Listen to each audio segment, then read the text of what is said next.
Hello, all. We are back with the Tempests. It's been almost 3 weeks since our last episode, but good things come to those who wait. Isn't that right, Sam?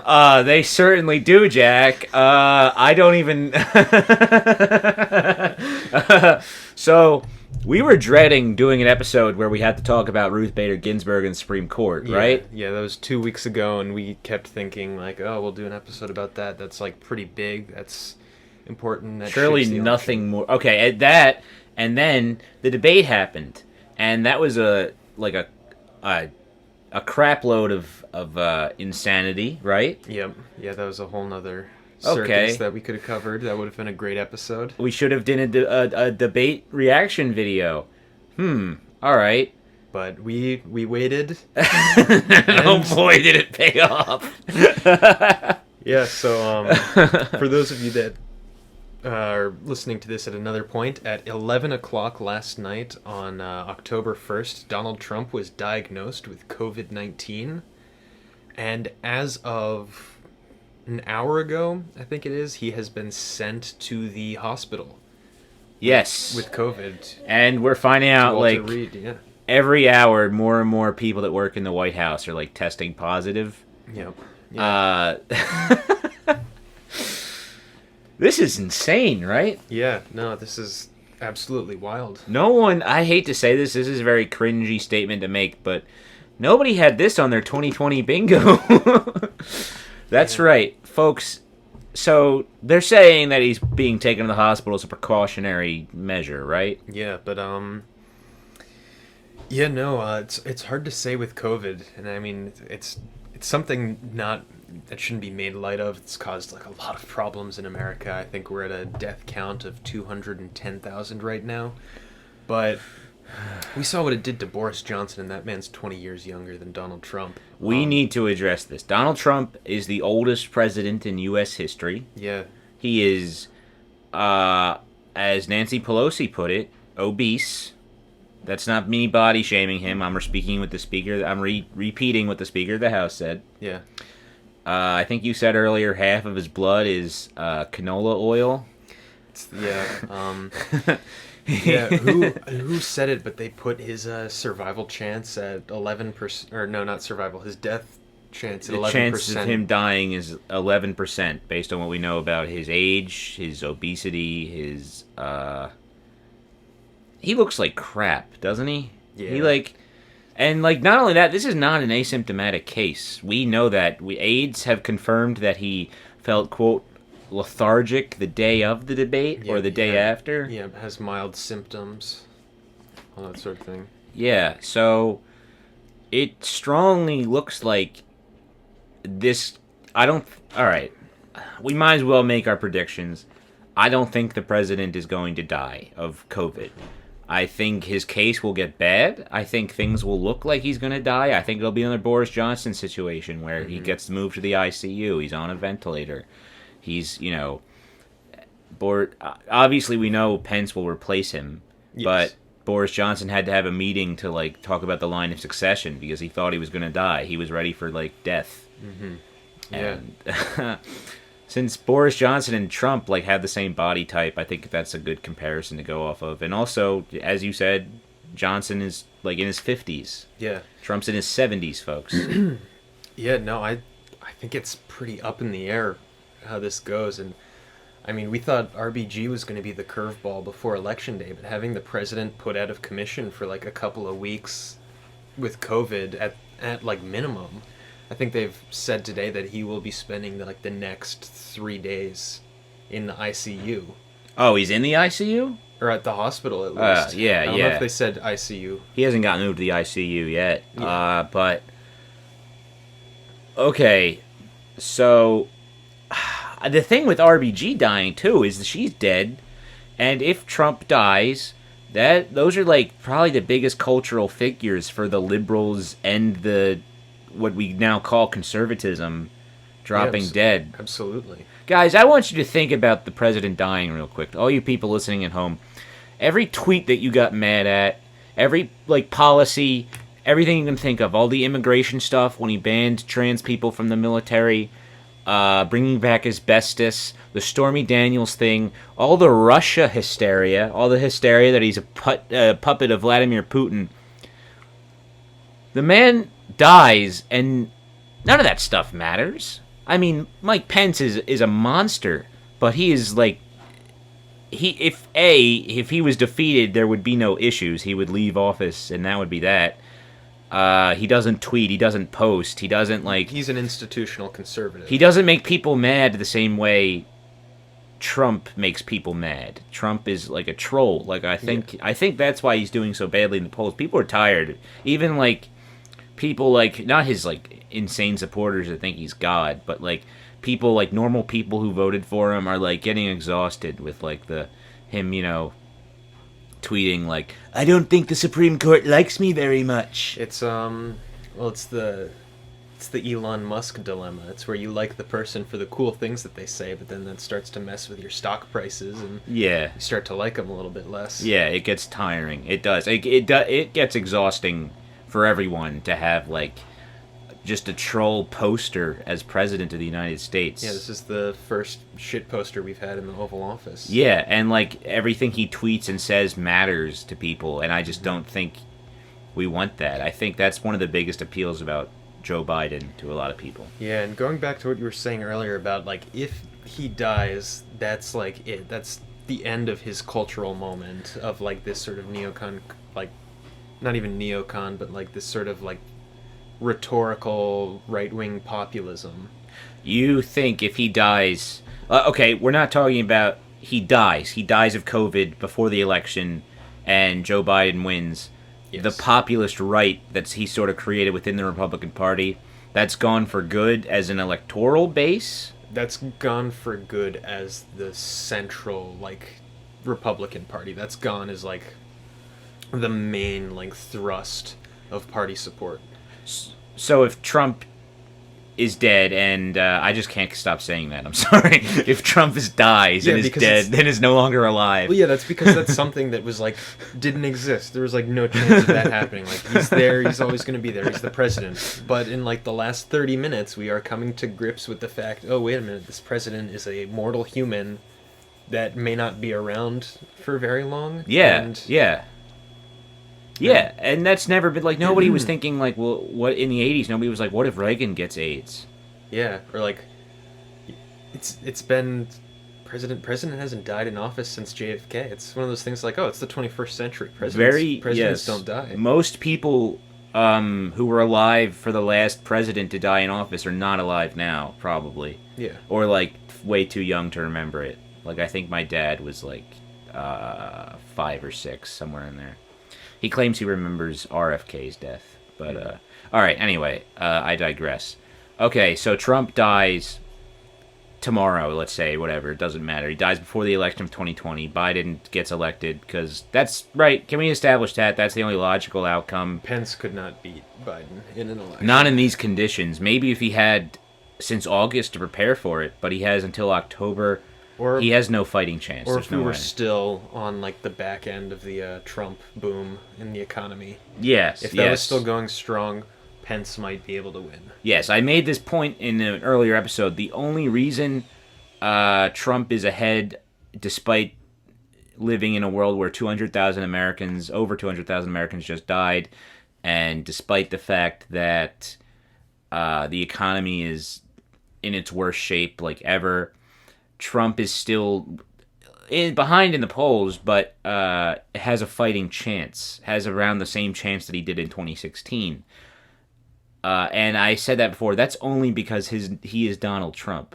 Mm-hmm. You know, I used the example in 1992. George Bush Sr. has the most mild, tepid baby recession and gets clobbered by Wide Dick Will in the election. And if Pence or any other Republican, because the GOP could nominate anybody if Trump dies. Like, they don't have to nominate Pence. Yeah, but they're going to. Yes, they would, but again... They'd be backed into a corner on that one. Maybe. Like, they could... I don't know. Yeah, they obviously could not do another primary. Congress does have the power to delay an election, but I don't think they would. I think Pelosi definitely wouldn't. I think that would be the one time she uses her power as, like, the most powerful Democrat in office right now. She would not let the Senate delay the election, and she would force them to still vote on November 3rd. And it doesn't matter. The GOP, I'm thinking of all the people they could pick. It would only be Pence. They could, I don't know, some famous GOP governors. There really aren't any that stand out. Ted Cruz, doubt it. It would have to be Mike Pence because he would be president, and he wouldn't be able to like respond to we have over 200,000 dead. That's the thing. Trump can just be like, yeah, but have you heard what Robert De Niro is saying about me on MSN? Like, if Mike Pence tried to say, like, I don't know what he sounds like. Rosie O'Donnell's being very unfair to me.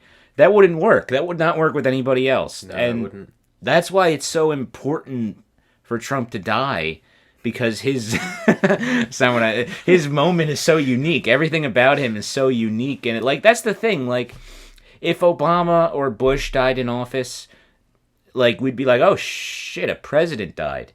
If Trump dies in office, I'm not saying a president died, I'm saying Trump died. Like, it would transcend, like, I guess some people, like my dad, would probably be like, oh my God, the president of the United States died. And, like, people, like, old people would care, but young people who have no real, like, emotional connection to the institution of the presidency at all for, always being neglected, would be like, oh yeah, Trump died. Like, it would be great. Like, we're not, thinking of a president dying. We're thinking of Donald Trump, the insane man who is president, dying. Well, because part of that is we don't see Trump necessarily as, like, a piece of his party or, like, an instrument of his party the same way you would, like, see Obama or Bush or Clinton or Bush before him. Like, most of the presidents leading up to this point have very specific places that they hold in, like, party ideology, their stances, their purpose, the people who surround them. Trump is an outlier from all of that. Like, Trump wasn't the Republican that was elected. Trump was Donald Trump, who was elected as a Republican. Yeah. Like, you can say what you want about Obama as, like, a cultural figure and as, like, the first black president, which is incredibly significant, but he still was, like, a Democrat. Yes. First. Yes, he served the purpose of the Democratic Party. Bill Clinton served the purpose of a Democratic. Jimmy Carter served the purpose of the Democratic Party. You can say the same thing about all the Republican presidents. Yeah, and Trump did have, like, the same, not necessarily ideology, but took the same side on a lot of these issues. He stands out from a lot of presidents as an individual out for himself rather than a party person. And you can see that by him, like, bullying different members of his party and, like, just being more about him and his kids than, say, like, the House. Right, yeah. And that's the original question that I was going to pose at the very beginning, but we keep getting sidetracked because the president might die. Trump dies and Biden wins the election. In 2024, what is of Trump's base when there's a Republican primary and there's, like, 5 or 6 people on the stage? Where does Trump's base, the portion of the electorate that was all about Trump, they weren't seeing who was the best candidate in the 2016 primary. They were just like, Trump, the cult of personality thing. And I'm hesitant to use that phrase, but it's the only phrase I can think of to use. What becomes of that constituency? Who are those people? Do they find another candidate? Does the party find a way to, like, get their voices not heard at the convention? What is the outcome of this Trumpist, quote-unquote, populism, quote-unquote, rhetorical fascism, whatever you want to call it? Yeah. Most people just call it Trumpism. I think that's a good term. What becomes of Trumpism when Trump's not dead? He can't endorse anybody because he's dead. He has died. He is a dead man. Well, I mean, my first instinct would be to say that it mirrors, like, the, like, monarchic tradition and goes to his eldest son. Is the mantle is passed down from Donald Trump Sr. to Donald Trump Jr. Do you think Don Jr. ever tries to run for office? Oh yes, no, hasn't he already been, like, filing paperwork to run for what state was it? It was He's moved to Kentucky. exactly. And it's I haven't heard Kentucky, anything about but he's started paperwork, but he has looked into running for governor of Kentucky. yeah, or like senator or something. I heard governor. So sort of like what happened to the Bushes. Junior becomes governor of Texas. Yeah, And then defeats a popular incumbent Democrat and says God told him to run for president. I mean, I'm gonna be honest.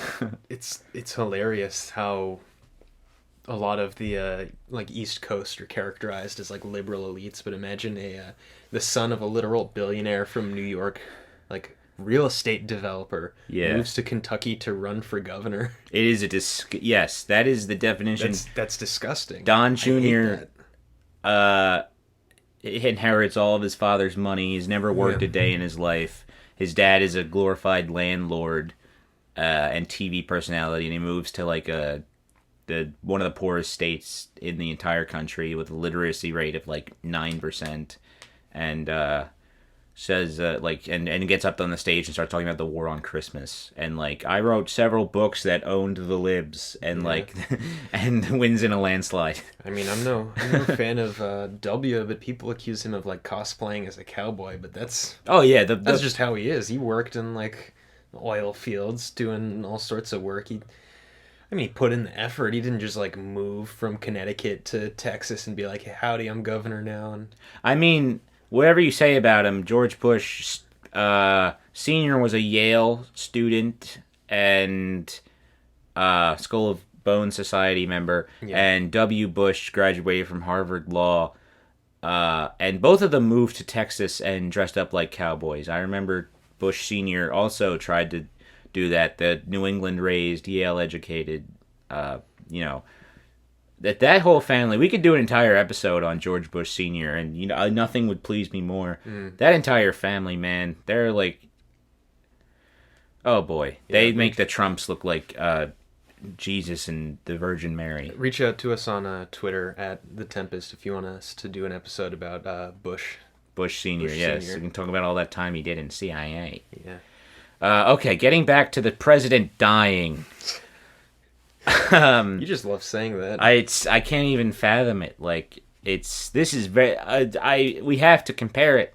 Should we even bother comparing it to the Kennedy death, to the death of JFK? Is there any? The thing with it is, like, the difference between this and other cases, we haven't had a president or a candidate die a month before an election. No. Yes, Ronald Reagan was shot like a year after being elected. Yeah. And George H.W. Bush invoked the 22nd Amendment and was unofficially president for a few nights, I think. Yeah, well, Reagan was in the hospital. Yeah. And what did you say earlier? COVID was doing it to impress Jodie Foster. Oh yeah, that was a tweet I read. Yeah, COVID's doing it to impress Jodie. Okay. Anyway, yeah. So we've never had Kennedy died a year before the election. Mm-hmm. And it's funny, you said when we were done watching the movie, you were like, I have to stay glued to Twitter. It's funny because you talk to anybody that was alive for the Kennedy assassination, they're like, I remember exactly where I was when I got the news. I was getting my hair cut, or I was ordering a malt or whatever. Yeah. You were like, I'll never forget the tweet that I read that confirms who tweeted it out. No, that's what it was with RBG 2 weeks ago. We were all hanging out back. And, Oliver was over on his phone on Twitter, and we're like, hey, what are you up to? And he's like, just give me a second, I need to confirm something. It's not like we're sitting down watching the news or getting a phone call. It's literally someone's scrolling on Twitter, they see a rest in peace RBG, and wait a minute. That's so you have to go check right? three sources, and you're like, wow, that actually happened. Yeah. And then 15, 30 minutes later, you start getting all the push notifications. All your friends texting you does this mean? What does this mean? Yeah, you get the CNN, then you get all the different news outlets saying what happened. And then you're trying to piece together exactly what this means. Trump has COVID. That's really funny. You gotta admit, I don't even... It's poetic irony. All right, we got to talk about this. What are the morals, ethics / looks or whatever? Is it acceptable to be glad he has COVID, to be glad he's in the hospital? Is it okay to be like, oh, I'm glad the president's dead? Like, what is that? What's our takes on that? I think that is a very good question. I found that the joy in your voice is not from the fact that the president is suffering, but more so from the absurdity of what is Yes, going on, and that how is- this just does not reconcile This with is- our image of reality. Yes, this is funny. It's only funny because it's Trump, and it's not funny that he might die. It's funny that this is insane. This is This is both the most unexpected thing and the most 2020 thing to happen. I am laughing at the absurdity of it all. I feel like I am in a Camus novel Yeah, no, and that's the thing with it is or a it's Coen so Brothers movie. absolutely surreal that there's nothing you can do but think, huh, how did we end Yeah. up here? Yeah, I don't even anybody is like that I know like nobody wants him around. People hate what he's done with good reason. And he did totally laugh off 200 or he didn't laugh it off, but he tried to make it sound like it wasn't a big deal. There's 200,000 Americans dead, you know. Yeah. We know that he knew that things were bad and he chose to ignore it, and he said he didn't want to make a panic. But I really think the panic he's referring to was the panic in the markets. When the Bob Woodward thing I'm talking about, he wasn't like worried about everybody running each other over to buy toilet paper. He was worried about the stock market being bad. Well, it's funny you mentioned that because there's a CNN notification about Trump's reaction to his diagnosis. It says he was spooked after testing positive and became increasingly alarmed as he developed symptoms. Yeah. So like, that's the panic. you see, I just pity that. He's like, I'm not even looking like an old man. He's probably never come to grips with his own mortality before, right? Being a billionaire. Yeah, I mean, whatever. That's the thing when you say this is like the closing of the Trump chapter if he does die. It's something that never should have happened. Yes. The man should have... He shouldn't have run for president. Whoever put him up to it shouldn't have done that. Roger Stone, shame on you. This man should be spending time with his kids. Imagine if the whole birther thing never happened. And in 2012, he doesn't, start the birth certificate crap. He doesn't endorse Mitt Romney. He's just like, I remember that wacky guy that was on The Apprentice. Like, that would be that. Yeah. And maybe it's not the legacy you dream of, but it sure as shit beats being the most hated person in the world, which he undoubtedly is. I think, 20% of the country loves him, and I don't see any major love for him around the world except insane, blood and soil, Yeah, except for foreign neo-Nazis. Yeah. They're a big fan. Yeah, no, but yeah, this is... The only people that like him are, again, fringe American conservatives and any foreigner that's been within 10 feet of Stephen Bannon.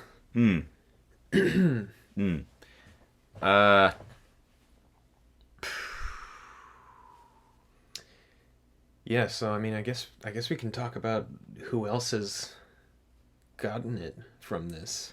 President of Notre Dame. Who's patient zero? He gave it to everybody, right? They do it. That's stupid. That's what it looks like. This is really the icing on the cake. This is really a bone to throw the libs, who have been through hell since their patron mother died. He got it from the ceremony where he nominated Amy Coney Barrett to this, or whatever her name is, the soulless Catholic, dead-eyed Catholic whore of Babylon. Okay. No, she's bad. She deserves it. No, she's not very good. No. Not a big fan. Yeah, so, and the president of Notre Dame got the virus and gave it to everybody there. Senator Mike Lee of Utah has it. We can probably guess that Amy Coney Barrett has it, right? I think someone had said she has had it before, but the fact that 3 people that we know met with her over the last couple of days have it make me skeptical. Yeah. Of what's going on there? Yeah. Does this change the immediate politics? Does the Senate now vote on her? What even has Mike Pence been like sworn in as the temporary president, the 22nd Amendment style? I have no idea, but when it comes down to it, I think that coronavirus has more effectively ground the Supreme Court nomination to a halt than Nancy Pelosi could have.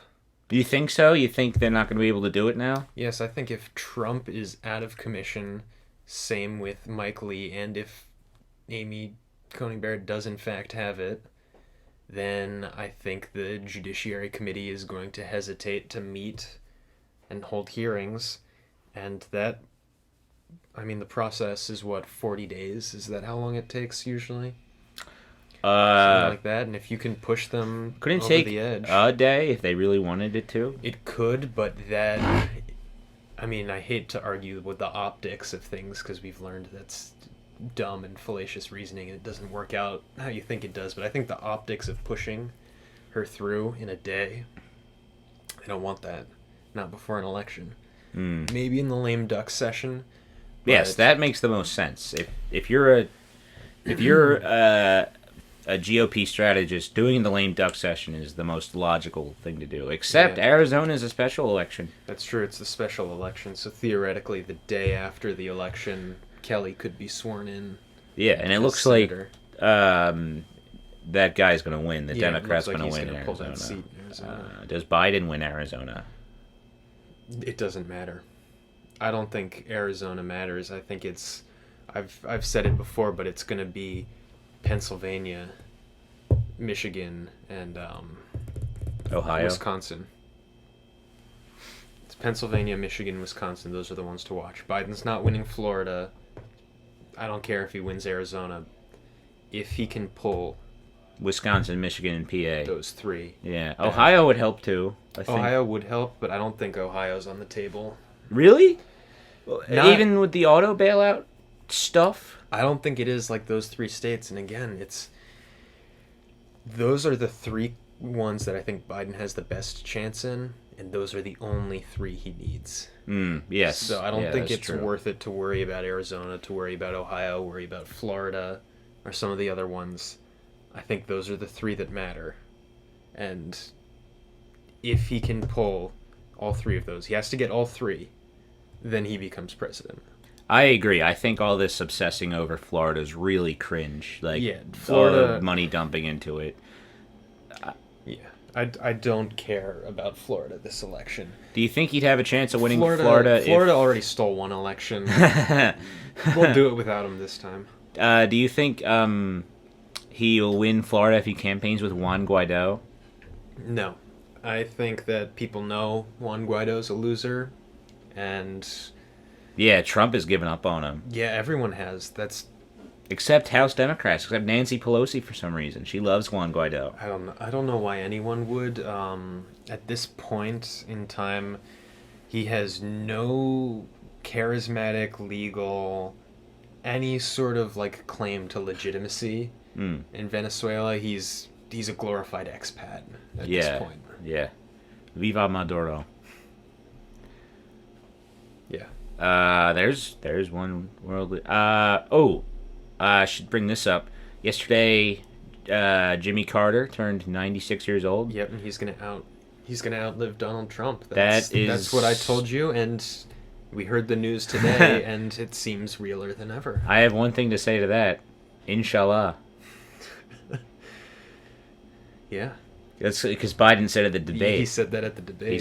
Biden said inshallah in the debate, which is very based. I gotta say, I think we should definitely go back to the fact that Trump has COVID in this podcast. We need to end on that note, but we should take an interim 10 minutes to talk about the debate because I think the debate has made me depressed.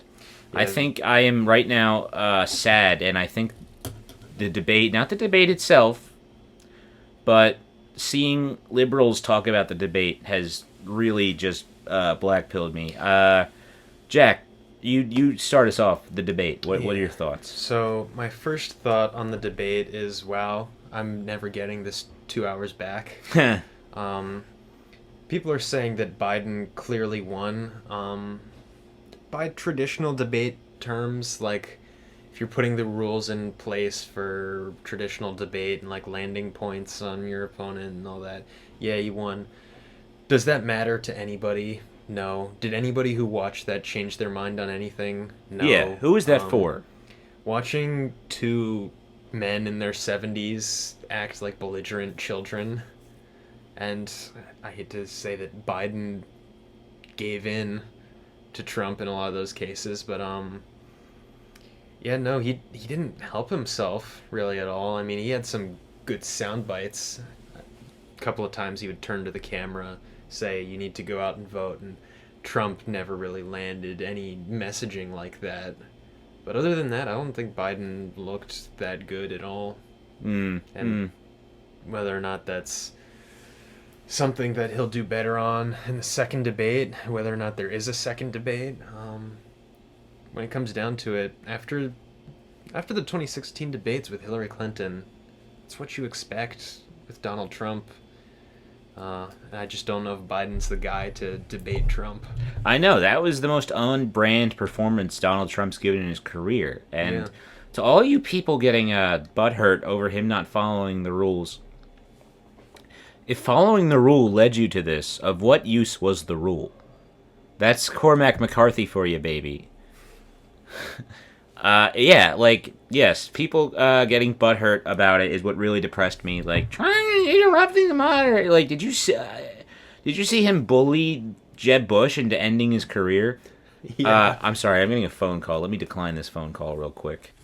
Yeah. So the other thing with the debate is Chris Wallace being turned into some kind of resistance. Oh hero. my God! Oh, a man who launched his career shilling for Bush in the Iraq War is now this icon of yeah. Because he was like, no, you have to abide by the rules, Mr. Trump. You agree to the rules. Yeah, that's so ludicrous. Yeah. What'd you expect? Like, what was it? Someone called him like, how can you expect nonpartisanship from a registered Democrat? What? Yeah. Oh my God! Somebody said that about Chris Wallace. That's what Cruz said when Chris Wallace. He's what? He's been a Fox host for the last 20 years. He's a Fox man to his core. One of the more credible ones, but he's. You don't end up on Fox if you're like a liberal. Yeah, there are no journalists in America. There are people who think they are journalists and they pretend to be journalists. They certainly play them on TV, but that field died with, I'd say, Hunter S. Thompson. That was the only real journalist in this country. The only real journalist that America ever had. Yes. There are no journalists. Even Bob Woodward, who's supposed to be this hero of journalism, was exposed as a careerist monster. Well, yeah, because he only told us about the COVID thing when he wanted to sell books. Yeah. He sucks. Yeah. And the debate, I don't think there can be a winner of a debate. I think that's a really silly way to look at it. I mean, I would say the Obama debates there were. I mean, especially the one against Romney, where he had the horses and bayonets line. Okay, but you admit it's just about lines. It's just about who has the best lines. Oh yeah, debates are not like about discussion and like achieving some sort of like consensus. It's a performance. But aren't the lines objective? Like people think Hillary Clinton's lines rocked, and people thought Donald Trump's lines rocked. Trump had the best lines of 2016, but no sane person would argue that he won those debates. Yeah, but I mean, think about it. Think back to like the most famous debate lines. Okay. In history.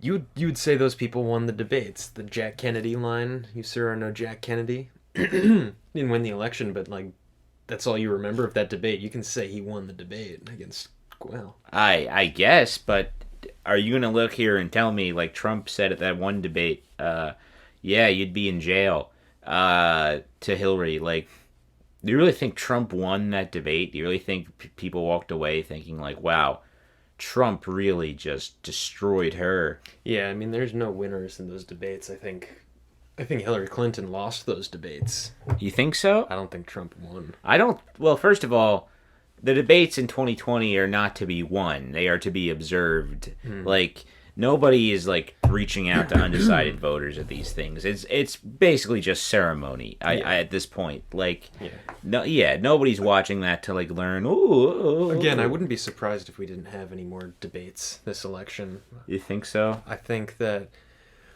honestly, it wasn't worse than I expected, but the reaction to it makes me think that people are going to either try and set new ground rules or just not have another debate. People really bitched about it. Yeah, people did not like I don't debate. understand why everybody had to cry. How did you watch the debates in 2016 and not think this is what was going to happen? Yeah, yes. Like, yes, that was, I would say, a measured response compared to 2016. Yeah. I just don't get it. I don't get why people are mad at the debates. It's because politics isn't fun anymore. Trump was Trump, and I don't get why people get mad when he lies. Like, what do you mean? What do you think he's going to do? Tell the truth? He can't tell the truth.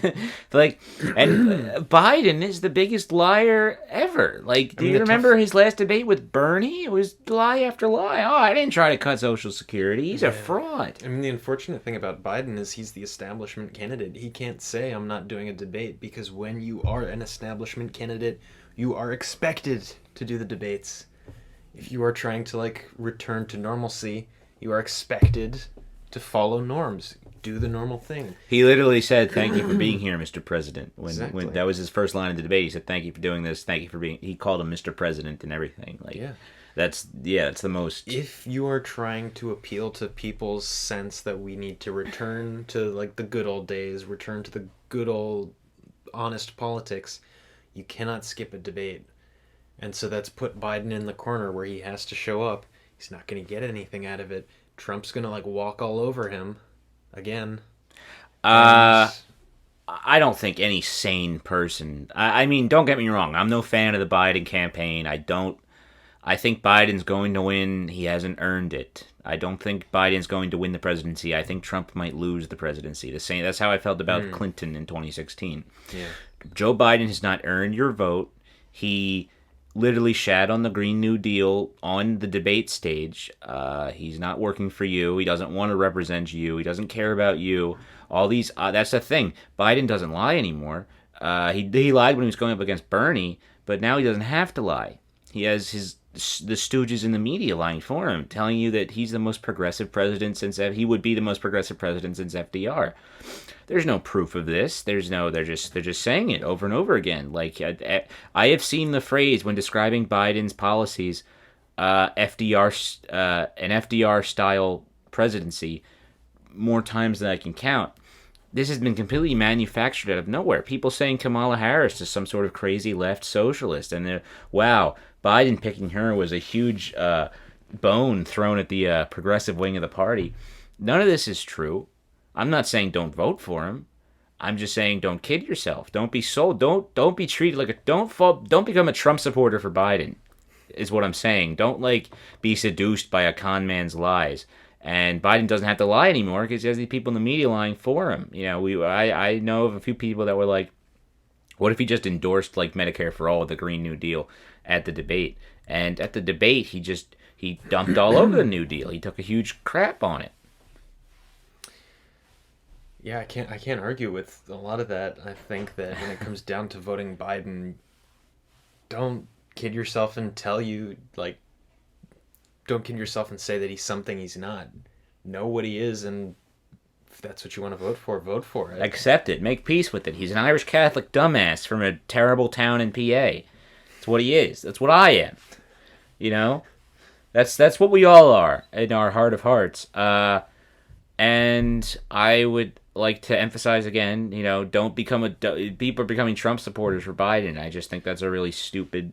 And don't vote for Trump to own the libs, or don't vote third party to own the libs, or because you're upset. If you're thinking of voting third party, think about it. Think of what you're voting for, what you're trying to achieve, and if you're achieving that. I wouldn't go that far. I'd say vote third party only if you believe in the third party's message. Like, Yeah. I Don't do it as a contrarian. yeah, don't do it. I guess I can agree with that. Like, I vote for Howie Hawkins because you believe in eco-socialism. Vote for Joe Jorgensen because you believe in whatever the Libertarian Party is saying these days. I guess but I mean, if the thing you believe in is the two-party system is bad, then I can't blame anybody for voting third party. Oh, absolutely. Yeah. No, I don't think of less of anybody for not voting or for voting third party. I mean, think that... vote shaming could be a huge issue for the Joe Biden campaign. You can't put a pile of dog crap on a plate and get mad at people for not wanting to eat it. Yeah. No, that's one thing that I've not been a big fan of recently is a lot of the vote shaming. Yes.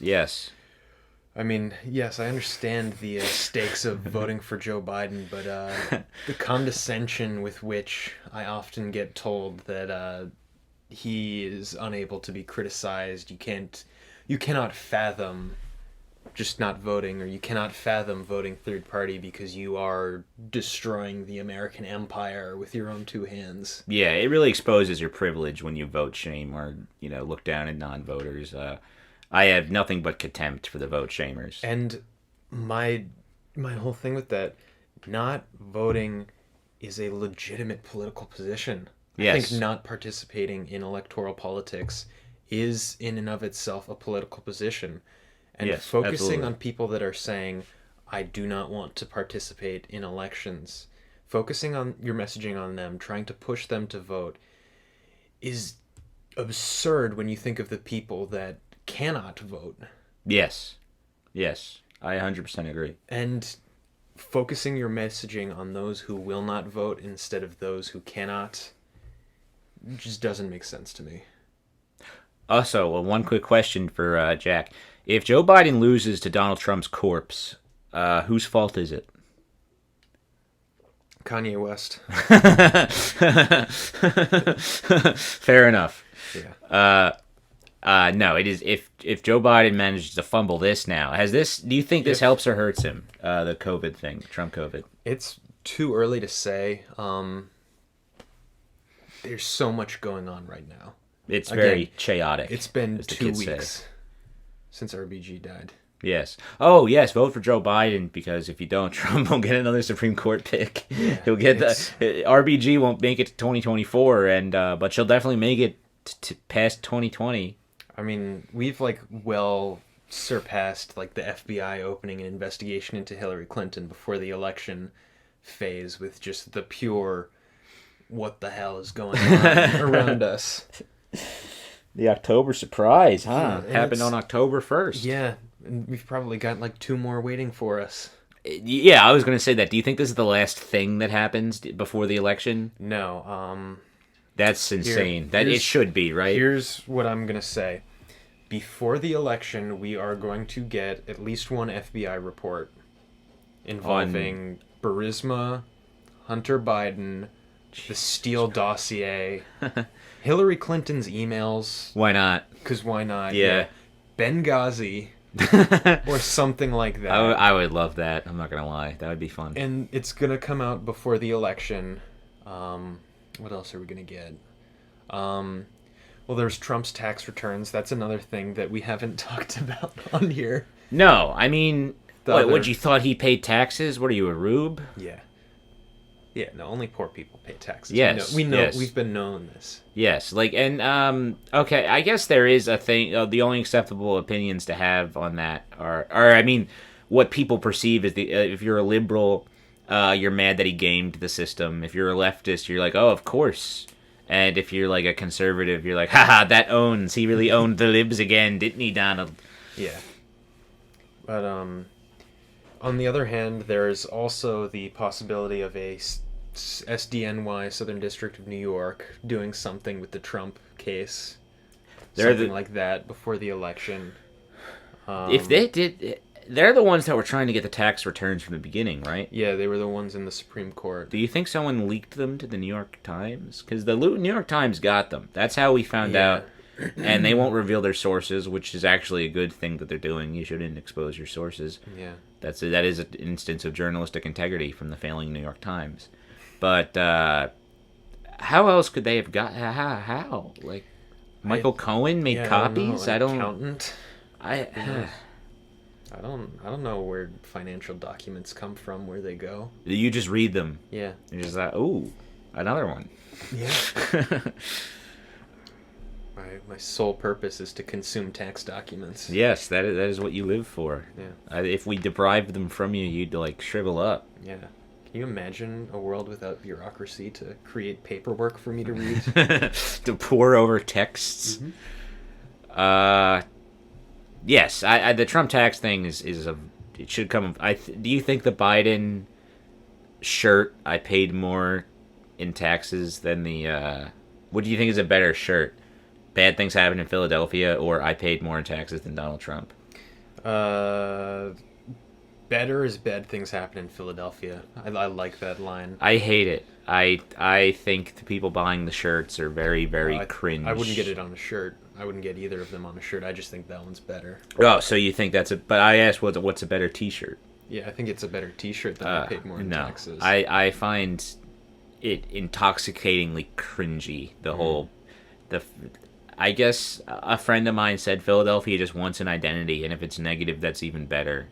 I feel like we have plenty of things. We don't need this. This is stupid. I hate the gritty left that's really taking over Twitter. I hate the OnlyFans gritty, like, F around and find out was, like, the mantra of, like, the whole Bernie thing, and that culminated in Shaz. There was a girl whose entire, like, thing was F around and find out, and she, like, was defending that black teen that Shaz assassinated. Yeah. That stuff sucks, man. Come on, man. Yeah. I think that when it comes to the election, though, when it comes down to it, if Joe Biden loses, and I mean loses like Electoral College, everything comes out fair and square, he lost the election, that is nobody's fault but Joe Biden and the Joe Biden campaign. Oh, most certainly. It is not Kanye West's fault. Not It's Bernie's not fault.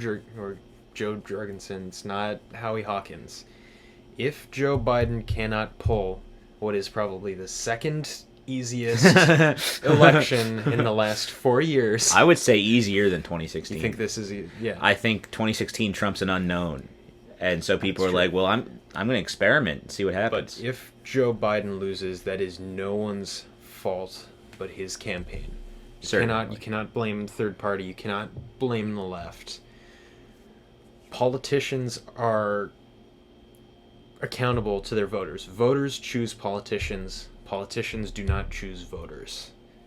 And when it comes down to it, electoralism is defined by candidates appealing to people. If you do not appeal to people, you will lose, and that is not the people's fault. I think that would be a very poetic way to end the episode, but there are other questions I have. What do we think of Trump rigging the election or stealing the election via Supreme Court? I don't know if it'll go to the Supreme Court, but it will be contested, and it will be blocked and clogged for a while. I mean, you I think you've said this earlier, but if Trump doesn't win, it goes to, or if it's still undecided by the time that someone would be sworn in, does it go to the Speaker of the House? It does not, because Nancy Pelosi is also up for election. Oh. So it would go to the President pro tempore, because he's not up for election right now. Okay, so it would go to Chuck Grassley. Chuck Grassley is the quote-unquote president of the Senate. It's mostly a ceremonial position that really means nothing. Before him, it was Orrin Hatch. But it is kind of a funny timeline to imagine. Trump can't do it, Pence can't do it, Pelosi can't do it, so it goes to the guy who's been tweeting about killing a deer or something. What has he been tweeting about Chuck Grassley? Yeah, he's been tweeting about the local Dairy Queen and a deer that he hit. Yeah, and his tweets are very weird. He's like going to the Dairy Queen doing you know what. Yeah, yeah. He's 90 years old, isn't he? No, really? Yeah, he's old. He tweets a lot though. He tweets a lot for a 90-year-old. He's always online complaining about the History Channel. Well, if this was a few years ago, we would have had Patrick Leahy. Oh no crap, really? Yeah. If only. Yeah, I like Patrick Leahy much more than Chuck Grassley. Not gonna lie. I thought you were gonna say I like Patrick Leahy much more than Bernie Sanders. Who's your favorite senator from your home state? My favorite senator from my home state is definitely Bernie Sanders. Okay, all right. I was just making sure. How about sure. you? Oh, gee. Which one do you like? You a Pat Toomey fan? Dude, Big fan of the Tombstone? Pat Toomey and Bob Casey Jr. are hashtag not my senators. My senator, my sole senator, I only have one, is Joe Sestak. He occupies my thoughts, my heart, my mind. Yeah. Would have died for him. That's valid. I think that's where we're gonna end it for today. Before we do, Trump has COVID and he's in the hospital for it. And he very well might die. Don't count your chickens before they hatch. Don't get too fixated on it. Yeah, we just want to return to that final thought of the president is in the hospital. God knows what can happen. Tomorrow he could be in the ICU. The day after that he could be on a ventilator. Anything goes at this point. Yes, 11%. I don't know, man. That's higher than you would think. Yes, that's exactly it is. Or honestly want it to be. Okay, we're going to go. We're going to try to put this on YouTube so you don't have to get the Podbean app to listen to it. We'll still be putting it on Podbean and hopefully YouTube. And we haven't advertised it since our last episode, but we do now have a Tempest Twitter account. Yes. Oh, shoot. Yeah, please follow the Tempest this is at the @ symbol, Pod Save Your Soul. We will follow you back if we think you're sexy. Yeah. That's all, folks. Have a good one.